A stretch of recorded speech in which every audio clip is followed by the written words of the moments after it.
ग्रहों के विज्ञान चैनल में मैं डॉक्टर पुष्पा कामड़े आप सबका स्वागत करती हूँ। कुंडली पढ़ना सीखने के क्रम में पार्ट 6 पढ़ाना शुरू करती हूँ। उससे पहले पार्ट 1 में 12 राशियों के और 9 ग्रहों के नाम जाने। आज की क्लास में राशियों और ग्रहों को विस्तार से जानेंगे।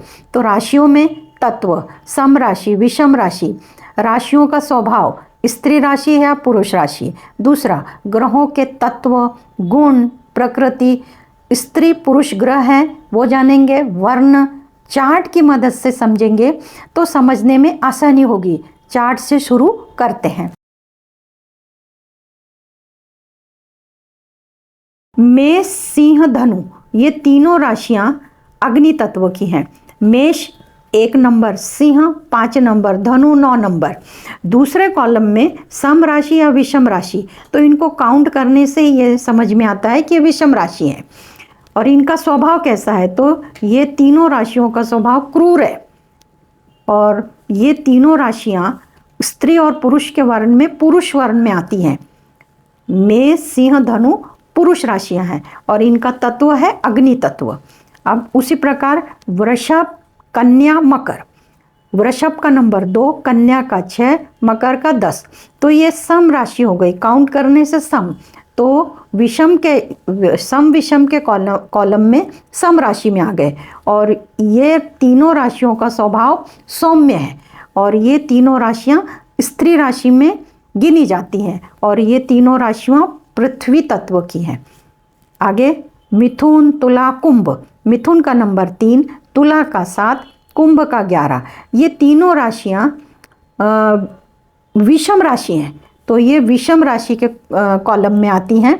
गिनने में ही समझ में आता है कि 3, 7, 11 ये विषम संख्या है और ये तीनों का स्वभाव क्रूर है। मिथुन, तुला, कुंभ का स्वभाव क्रूर है और ये पुरुष राशि के श्रेणी में आते हैं और इनका तत्व वायु है। कर्क, वृश्चिक, मीन। तो कर्क राशि का जो नंबर 4 है, वृश्चिक का 8 है और मीन का 12 है। तो ये काउंट में ही सम राशि में आते हैं। तो ये सम राशि के कॉलम में आ गई सम राशि और इनका स्वभाव सौम्य है और इनको स्त्री के श्रेणी में रखा गया है और इनका जो तत्व है वो जल तत्व है। अब ये 1 से लेके 12 राशियों के बारे में हमने सम विषम जाना, स्वभाव जाना, स्त्री पुरुष जाना और इसके तत्व जाना। तो तत्व के बारे में चार्ट से देखते हैं। तो पहला जो है कि भाई अग्नि तत्व में मेष, सिंह, धनु ये 3 राशियां आती हैं। तो पहला लग्न कुंडली है, दूसरा सिंह लग्न, तीसरा धनु लग्न। ये तीनों अग्नि तत्व की हैं। तो मेष लग्न में, सिंह लग्न में, धनु लग्न में अग्नि तत्व का प्रभाव दिखाई देता है। उसी तरह पृथ्वी तत्व, वृषभ लग्न, कन्या लग्न, मकर लग्न, ये तीनों लग्न में पृथ्वी तत्व का प्रभाव दिखाई देता है कि जो लग्न है वो पृथ्वी तत्व से प्रभावित है। तीसरा है मिथुन लग्न, तुला लग्न, कुंभ लग्न, ये तीनों लग्न वायु तत्व से प्रभावित हैं। चौथा है कर्क लग्न, वृश्चिक लग्न, मीन लग्न, ये जल तत्व से प्रभावित है। कर्क, वृश्चिक, मीन। इस तरह चार्ट के अनुसार देखें तो मेष लग्न में सिंह 5th हाउस में आती है और 9वें घर में धनु राशि आती है। तो ये त्रिकोण बनता है। तो ये त्रिकोण अग्नि त्रिकोण बन गया। उसी तरह सिंह में पहले घर में 5, 5वें घर में 9 और 9वें घर में 1, यानी कि सिंह, धनु, मेष। तो ये अग्नि त्रिकोण हो गया। उसी तरह पहले घर में 9 यानी धनु, 5वें घर में 1 यानी कि मेष, 9वें घर में सिंह। इस तरह ये त्रिकोण अग्नि तत्व का हो गया, तीनों त्रिकोण। और जब भी त्रिकोण जिस भी तत्व के होते हैं प्रभाव उनका अधिक होता है। अब पृथ्वी तत्व, पृथ्वी तत्व पहले भाव में है, 5वें भाव में भी 6 नंबर कन्या राशि, 9वें भाव में मकर राशि। ये तीनों राशियां पृथ्वी तत्व की हैं। तो ये त्रिकोण बन रहा है ये पृथ्वी तत्व का है। पहले भाव में कन्या राशि, पांचवें में मकर, नौवें में वृषभ। तो ये पृथ्वी तत्व का त्रिकोण।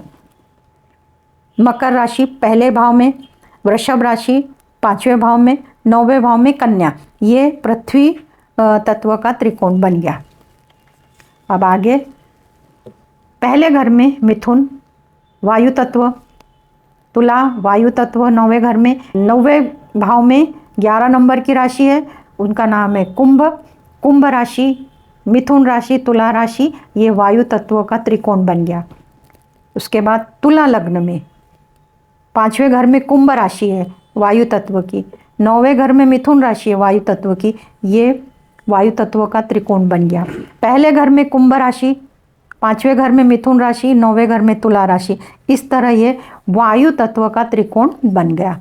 अब लास्ट में जल तत्व, तो पहले घर में कर्क राशि है, पांचवें घर में वृश्चिक राशि है, नौवें घर में मीन राशि है। तो ये जो त्रिकोण है ये जल तत्व का बन गया। पहले भाव में वृश्चिक राशि है, पांचवें भाव में मीन राशि है, नौवें भाव में कर्क राशि है। इस तरह ये जल तत्व का त्रिकोण बन गया। पहले भाव में मीन राशि, पांचवें भाव में कर्क राशि, नौवें भाव में वृश्चिक राशि, इस तरह ये जल तत्व का त्रिकोण बन गया। अब ये त्रिकोण 12 के 12 लग्नों में सीख लिया। इसके बाद ये जो राशियां हैं, ये राशियों को 3 भागों में विभाजित किया है, चर राशि, स्थिर राशि और द्विस्वभावी राशि। तो अभी चर राशि कौन कौन सी है, स्थिर राशि कौन कौन सी है और द्विस्वभावी कौन कौन सी है? तो मेष, कर्क, तुला, मकर, ये जो 4 राशियां हैं ये चर राशि है, यानी कि ये चलायमान है। और वृषभ, सिंह, वृश्चिक, कुंभ, ये स्थिर राशि हैं, यानी कि स्वभाव से ये स्थिर है, जल्दी बदलती नहीं है। द्विस्वभावी मिथुन, कन्या, धनु, मीन, ये 4 राशियां द्विस्वभावी हैं। इनके अंदर आपको चर के और स्थिर के परिणाम दिखाई देंगे। आधा चर और आधा स्थिर मिला के द्विस्वभावी बनता है। इस तरह 12 राशि का विभाजन चर, स्थिर, द्विस्वभावी हो गया। अब इसको चार्ट के अनुसार समझते हैं।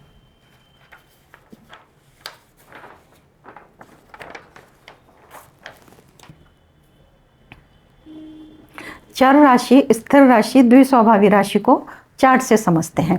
तो पहला मेष लग्न में, मेष लग्न में अगर हम केंद्र में देखेंगे 1, 4, 7, 10, ये जो राशियां हैं ये चर राशियां हैं। कर्क लग्न में 4, 7, 10, 1, ये केंद्र में चर राशि है। ये 1 नंबर से शुरू हुई, ये 4 नंबर से, अब ये 7 नंबर से। तो 7, 10, 1, 4, तो इनको नंबर से ना पढ़ते हुए तुला, मकर, मेष, कर्क ऐसा पढ़ेंगे। ये चर राशियां हैं।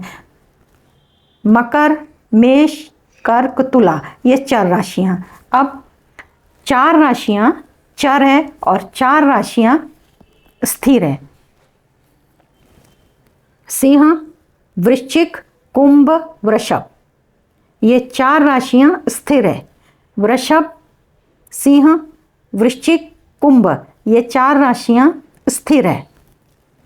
वृश्चिक, कुंभ, वृषभ, सिंह, ये 4 राशियां स्थिर है। कुंभ लग्न, वृषभ, सिंह, वृश्चिक, ये चारों राशियां स्थिर राशियां हैं। चर हो गई, स्थिर हो गई। अभी द्विस्वभावी, तो 3 नंबर यानी कि मिथुन, कन्या, धनु, मीन, मिथुन लग्न है। ये जो केंद्र है ये द्विस्वभावी राशि का आ गया। अब ये कन्या लग्न है, कन्या, धनु, मीन, मिथुन, ये केंद्र द्विस्वभावी राशि का आ गया। धनु लग्न, मीन, मिथुन, कन्या, ये द्विस्वभावी राशियों का केंद्र स्थान में आ गए। मीन, मिथुन, कन्या, धनु, ये चारों राशियां द्विस्वभावी केंद्र में हैं। ये आपको समझ में आ गया कि जो भी केंद्र में है, जिनका लग्न मिथुन से शुरू है, कन्या से शुरू है, धनु से और मीन से, वो द्विस्वभावी राशि हैं। जिनका लग्न सिंह, वृषभ, वृश्चिक कुंभ से शुरू है वो स्थिर लग्न है, और जिनका मेष, कर्क, तुला, मकर ये लग्न से जो शुरू है वो चर लग्न, चर राशि से शुरू हुआ। इस तरह आपको चर, स्थिर और द्विस्वभावी राशि समझा के हो गई। अब आप ग्रहों के बारे में जानते हैं कि ग्रह कैसे देखते हैं। अभी ग्रह, पहला ग्रह सूर्य, चंद्र, मंगल, बुध, गुरु, शुक्र, शनि। सूर्य का जो तत्व है तो वो अग्नि तत्व है, स्वभाव से ही समझ में आ जाता है कि सूर्य अग्नि तत्व का है। चंद्रमा जल तत्व का है, मंगल अग्नि तत्व का है, बुध पृथ्वी तत्व का है, गुरु आकाश तत्व का है, शुक्र जल तत्व का है और शनि वायु तत्व का है। अब इनमें गुण कौन कौन से हैं तो गुण के बारे में जानेंगे। तो सूर्य का गुण क्या है तो वो सत्वगुणी है, चंद्र वो भी सत्वगुणी है, मंगल तमोगुणी है, बुध रजगुणी है, गुरु सत्वगुणी है, शुक्र रजगुणी है यानी शनि तमोगुणी है। इनको विस्तार से आगे समझेंगे, फिलहाल इतना हम समझेंगे कि इनको नाम से। इसके बाद इनकी प्रवृत्ति कैसी है, कफ पित्त वात में से कौन से श्रेणी में आते हैं तो सूर्य पित्त की श्रेणी में आते हैं, चंद्र से वात और कफ देखते हैं, मंगल से पित्त देखते हैं, बुध से वात पित्त कफ तीनों देखते हैं, गुरु से वात और कफ देखते हैं, शुक्र से वात और कफ और शनि से सिर्फ कफ देखते हैं कि शरीर में इन तत्वों में से कौन से तत्व कम ज़्यादा ये ग्रहों पर डिपेंड करते हैं। अब ये सूर्य से लेकर शनि ये पुरुष ग्रह में आते हैं कि स्त्री में वो देखेंगे। तो सूर्य पुरुष ग्रह में आते हैं, चंद्रमा स्त्री के श्रेणी में आते हैं, मंगल पुरुष के श्रेणी में आते हैं, बुध नपुंसक श्रेणी में आते हैं, गुरु पुरुष श्रेणी में आते हैं, शुक्र स्त्री श्रेणी में आते हैं और शनि नपुंसक श्रेणी में आते हैं।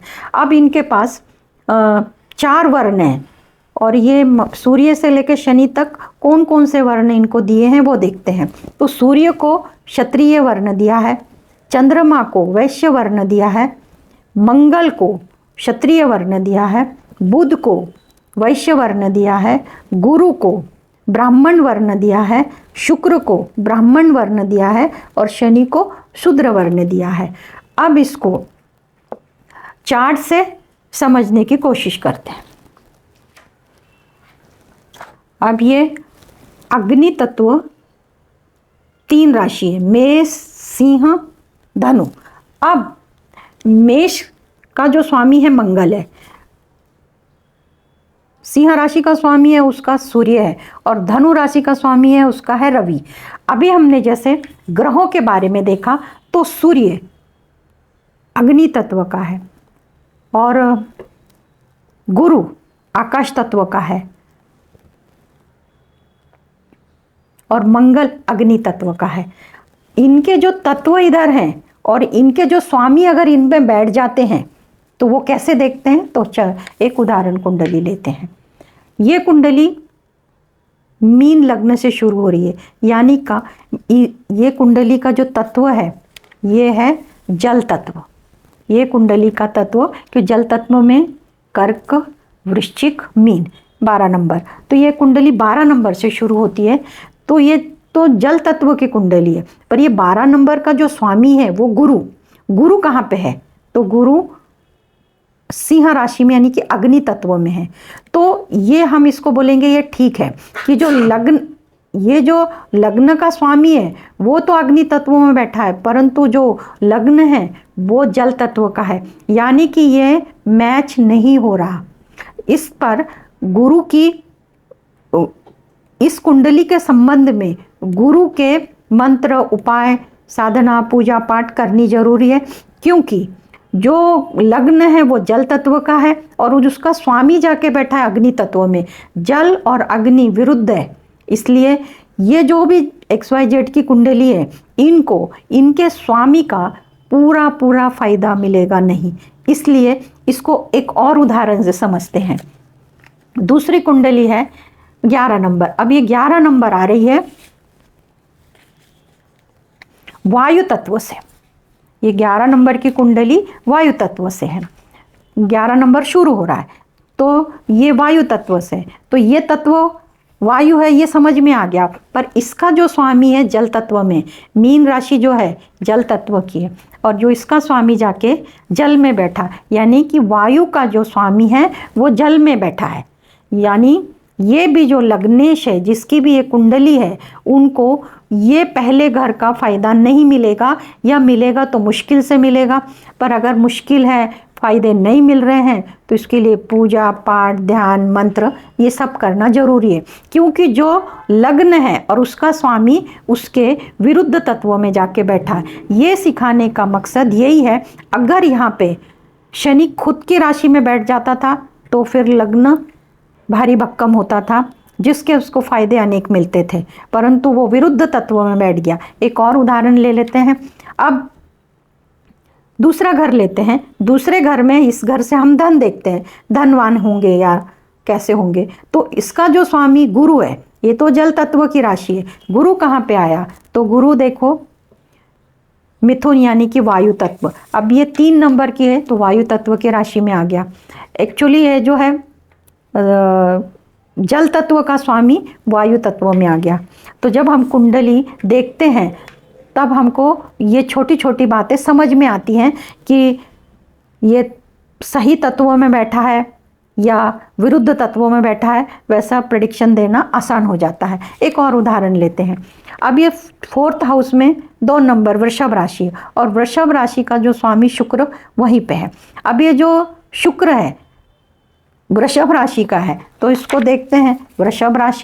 वृषभ राशि आई है पृथ्वी तत्व में, ये पृथ्वी तत्व में आ गई, और इसका स्वामी जो शुक्र है, आप शुक्र को देख लो इधर। शुक्र जो है उसका जल तत्व से संबंध है। शुक्र जल तत्व का है और वो बैठा है पृथ्वी तत्व में। और जल और पृथ्वी, यानी कि यहाँ पे ये ठीक है, इसको फायदे मिलेंगे, परंतु जो यहाँ पे दूसरा प्लैनेट बैठा है मंगल, वो कहाँ का स्वामी है? वो तीसरे घर का है, और तीसरे घर में 1 नंबर लिखा है मेष राशि है, और 10वें घर में वृश्चिक। ये दोनों का जो स्वामी मिलके वो इधर बैठा है, तो वो पृथ्वी तत्व में बैठा है। तो ये भी ठीक है कि इनके भी उनको फायदे मिलेंगे। बुध ग्रह को ले लेते हैं। अभी बुध का जो स्वामी, बुध कौन से राशि का स्वामी है? मिथुन और कन्या राशि का स्वामी है। बुध मिथुन और कन्या का है, पर बुध जल तत्वों में बैठा है। बुध की मिथुन और कन्या, एक तो जो तत्व है उनका वायु है, और जो दूसरा है, पहले वायु तत्व का ले लेते हैं। वायु तत्व में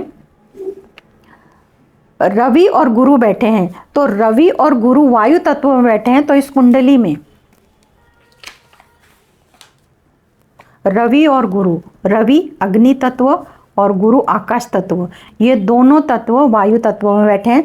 इस तरह आपको 5वें घर से विद्या, संतति और जो भी आप एजुकेशन ले रहे हो वो सब के बारे में देखेंगे। तब इनके साथ ये तत्व मैच होते हैं नहीं होते हैं, ये सब आगे की क्लास में सीखेंगे। कुंडली का फल कथन यानी प्रेडिक्शन करते समय इन सब सूत्रों को सीखना बहुत ज़रूरी है। परिणाम आप सही से प्रेडिक्शन दे पाएंगे, इसके लिए आपको पार्ट 1 से लेकर पार्ट 6 तक सभी बार बार देखना ज़रूरी है। बार बार देखेंगे तो आप समझ पाएंगे, और फिर आगे के पार्ट आपको समझने में आसानी होगी। आज की क्लास में इतना ही। धन्यवाद।